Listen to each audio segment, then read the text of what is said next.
Alright, so in this video I'm going to show you how to change the smart key fob for Honda Odyssey. This is from years 2014 to present. They use this smart key, and this is a really easy key fob battery to change. So if we flip it over, look on the back side, there's a little knob here.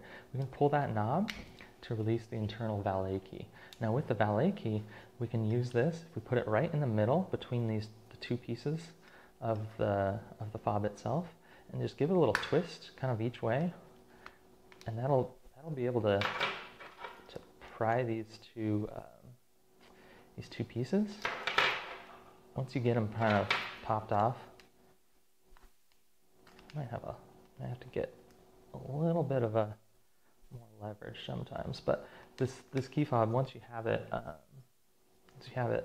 going, you're not going to break anything on this one. So okay.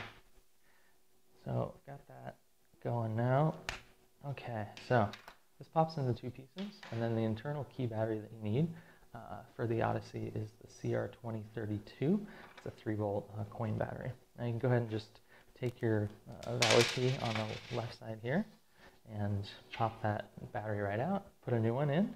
Make sure, if you see these two longer teeth on the right, if you put the key the coin battery underneath those first, it'll slide right in really easily, save you some frustration. So once we've got a new battery in there, just take the other side of the key, snap that back together, like so, and go ahead and put your valet key back in. That's it. That's how you change the key battery on the Honda Odyssey from 2014 to present, smart key.